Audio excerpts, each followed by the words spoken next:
Hello there, World of Tankers, and welcome to the channel. I'm your host, World of Tanks Blitz, and in today's video, we will be taking a look at the Smasher. This is what many consider to be the most overpowered tank in the game. Now, I will admit there are quite a few contenders. The Forest Witch actually has a higher average win rate currently, and the Annihilator, in my opinion, is stronger than the Smasher due to the increased gun depression and turret armor.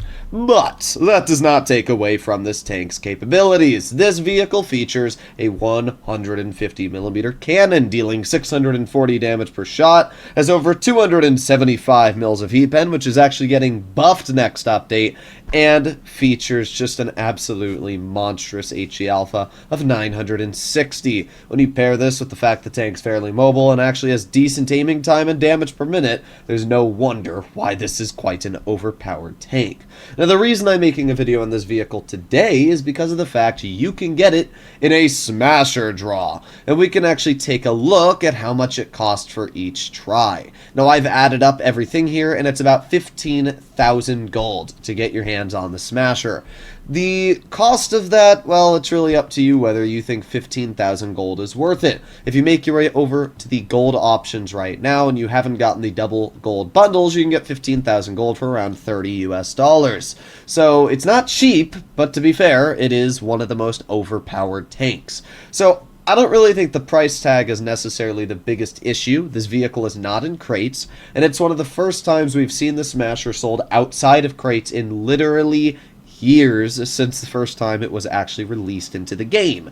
So I don't think this is a bad deal if you're one of those players who has been waiting to ruin other people's fun. But we're going to be asking the question of, is it still as strong as it used to be all those years ago? So when we load into a battle, we're going to find out. Wow, that took a while to get into game. I have no clue why. I literally sat in queue for about 3 minutes. It is 12:13 p.m. So I don't know what the matchmaker was doing today. Something else I just realized is I don't have my lights on. Although I'm not actually sure how much my lights do with my monitor being so large. A lot of people are always quick to mention that, like, when I play on Fort Despair, I turn into, like, an orange. But, yeah, that's just because my monitor stretches across, like, my entire desk. But that's not gonna stop us at all from bonking our opponents. In fact, it's gonna help us. This is a very solid matchup for the Smasher, and it is going to help us showcase where this vehicle is quite capable. You'll notice the Smasher is actually fairly mobile. It's not like fast or anything, but you know, for a vehicle that is based off of the KV2, it is fairly maneuverable. That's what I'll say.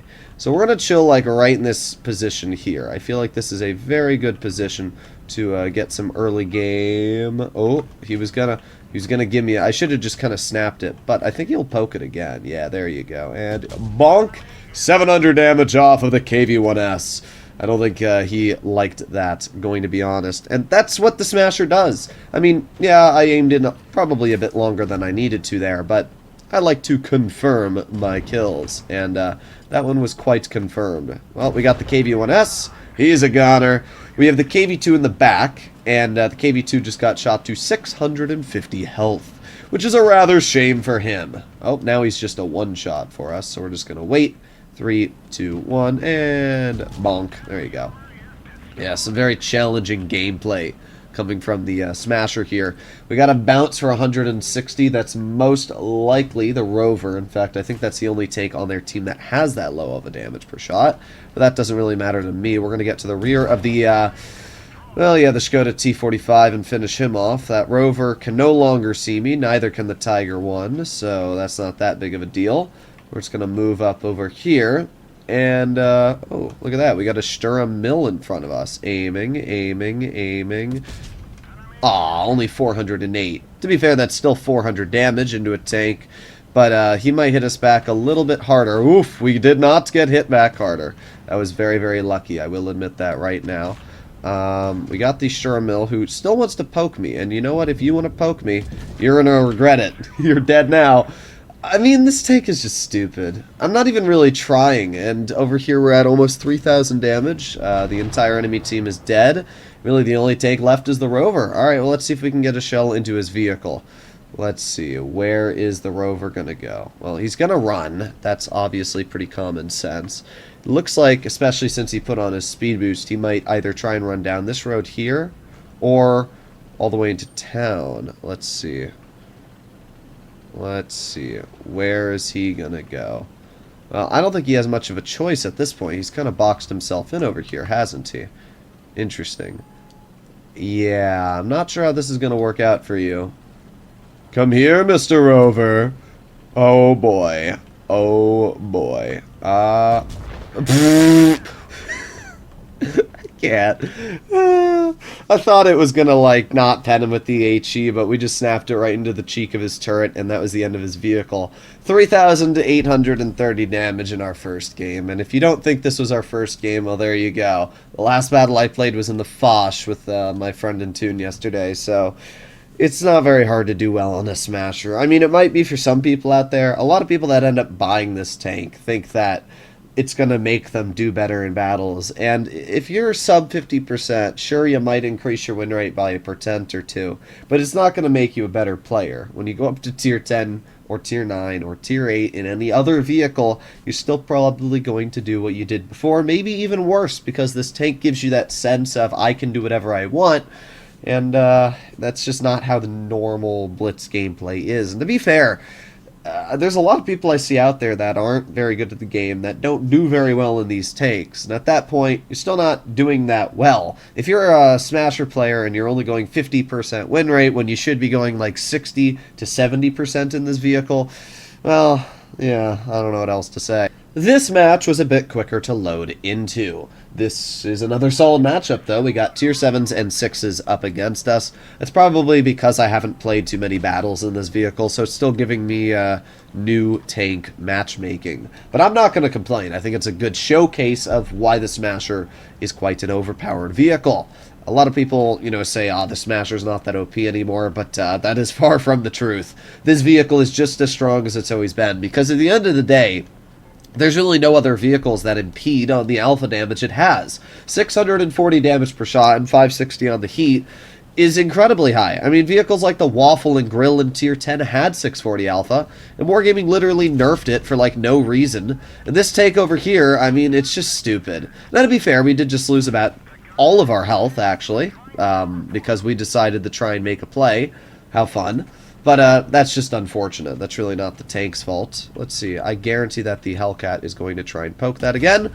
And a non-penning HE does 440 damage and brings him down half of his health. That's what HE does in this game. It's a little bit stupid, but it's quite devastating. Now, we saw that the VK-30 was indeed over here, so we're going to aim it on that VK. There you go. 1,000 damage Amarak. And once again, the Smasher showcasing why it's OP. Yeah, at the beginning of this game, we had a bit of a mishap, but I still have 700 health left, which is more than enough to get the job done throughout this battle. And we literally ammo-racked that player, so I don't know what else to say. We had the Eagle 7 right about there, so if we let that aim in and we take a quick blind shot, looked like that may have hit. Yep, it did.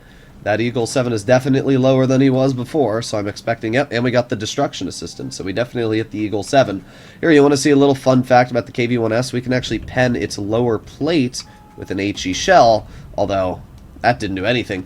You actually can pen the lower plate of a KV-1S with high explosive. Unfortunately, at that angle, it looked like he was not able to be penned, but not that big of a deal. We're just going to reload, and we'll see if I can maybe get a shell into the BZ or something like that. Let's see if he pokes it again. We also have the Skoda T45 over here, and we just have the corner if he were to poke sideways, so I wouldn't be surprised if he did, and we should be able to take off a pretty fairly sizable chunk of his vehicle.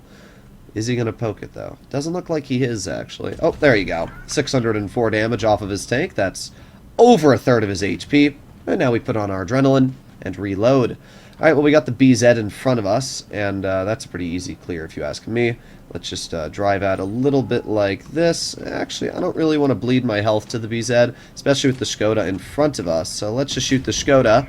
I think that shell went... It had to have gone low into his tracks. That's the only way that shot would have done that. Again, the Smasher, it's not an accurate vehicle. You're not going to be slinging shells into people any day of the week in this tank. But when you are able to connect a shot, it does a lot. I mean, there's no denying that this is kind of an overpowered tank. Again, 3,300 damage this game. It's OP. It's not even kind of OP. I take that back. It is completely OP.